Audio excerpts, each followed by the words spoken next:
السلام عليكم ورحمة الله وبركاته، ازيكم عاملين ايه؟ يا رب تكونوا بخير وفي احسن حال. وصفتنا النهاردة جميلة جدا. هنعمل عيش فينو اقتصادي جدا جدا جدا. دقيق وخميرة فقط. كملي معايا الوصفة ونقول مكوناتنا. مفيش خل، مفيش بيكنج باودر، مفيش لبن، مفيش اي حاجة خالص، زي بتاع الفران بالظبط. بس عاملة حاجة نضيفة. عملنا كيلو دقيق طلع لنا 31 رغيف، يعني وفرنا حوالي 11 جنيه.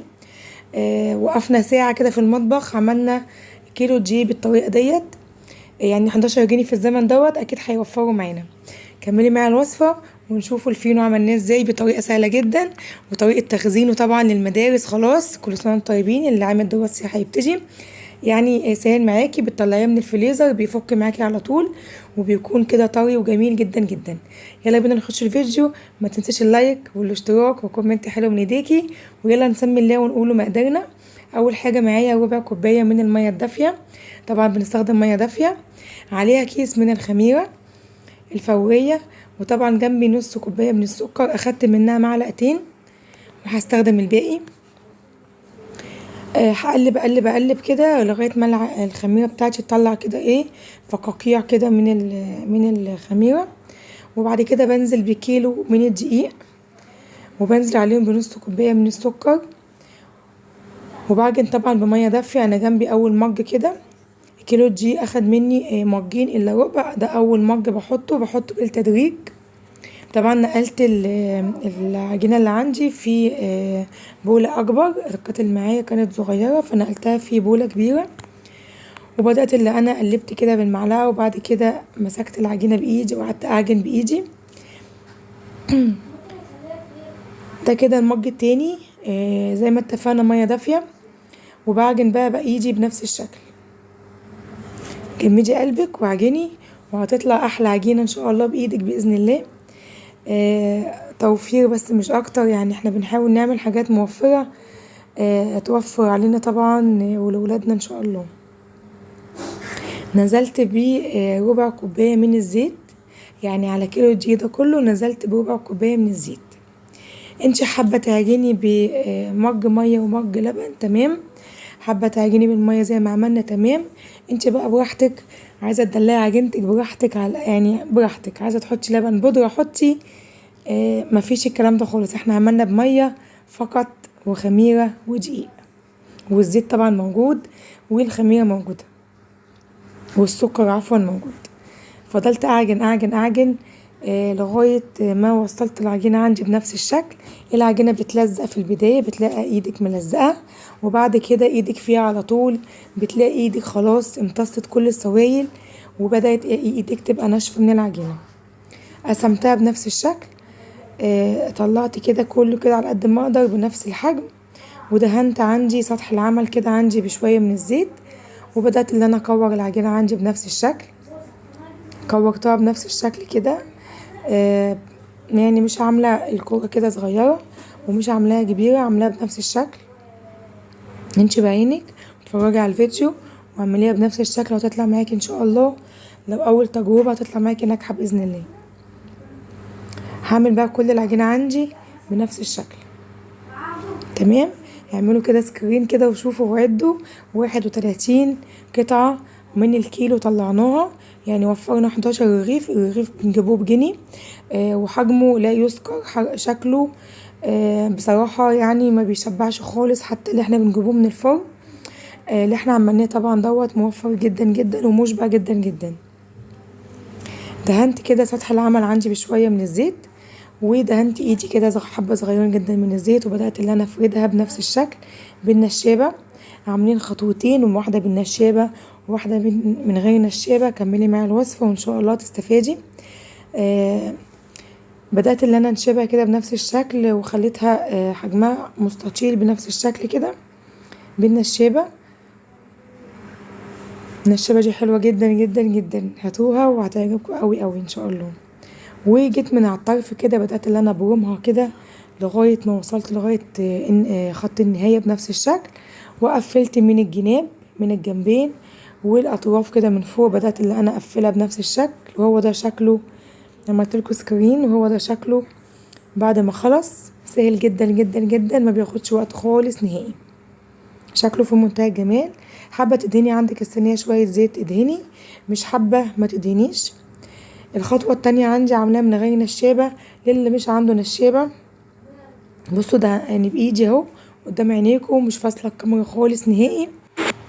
وبرضه بدات ان انا اعملها على شكل مستطيل بنفس الشكل كده، وجيت برضه من عند الاطراف وبدات ان انا طبعا هبرم بنفس الشكل اللي عملناه اول مره.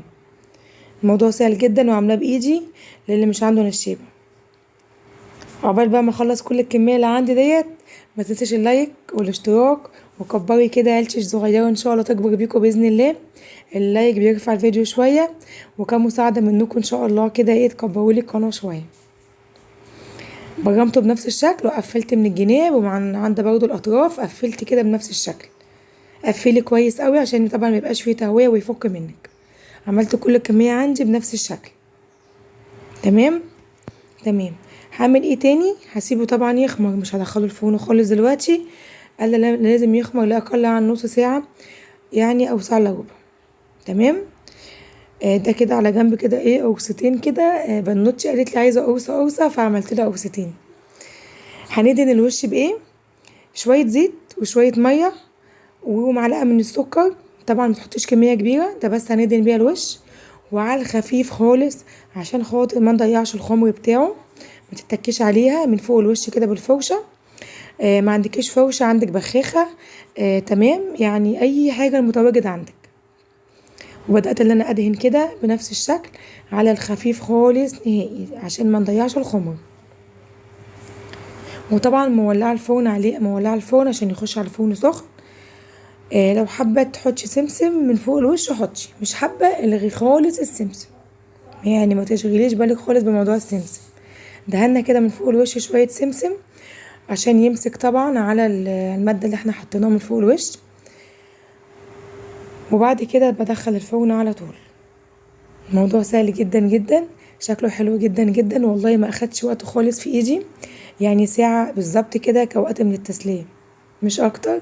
هنا طبعا كان النور قاطع بقى عليا، سامحوني التصوير كان ضعيف.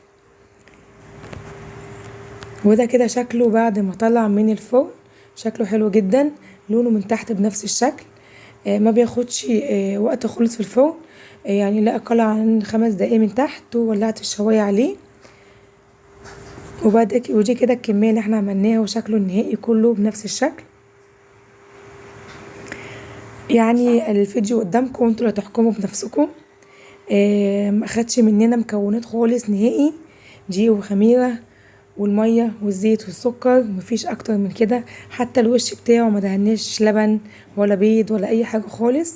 شكله حلو جدا، جربوه واعملوه لاولادكم. جهزوه كده في الفريزر وطلعوه على يعني احشوه على طول. اي حشوه طبعا تعجبك. شكله من جوه اهوت حلو جدا، ابيض من غير خل ومن غير اي حاجه خالص، يعني موفرين ومفيش مكونات خالص زي ما اتفقنا في اول الفيديو. هنا طبعا ده الحجم الميني اللي انا طبعا عملته، عامله حجم صغير كده وعامله شكل مختلف. طلع حلو وطلع جميل جدا برضو، شكله حلو جدا جدا. وفي كده لبه كده من جوه، طبعا مشبع جدا جدا جدا. طريقه تخزينه طبعا في اطباق فل بقى لو عندك. وببتدي ان انا ارصه بنفس الشكل على حسب الكميه اللي انا عايزه احطها، وبلفه بستريتش راب بنفس الشكل. طبعا ما عندكيش ستريتش راب هنقوله هنعمل ايه تاني في طريقه تخزينه.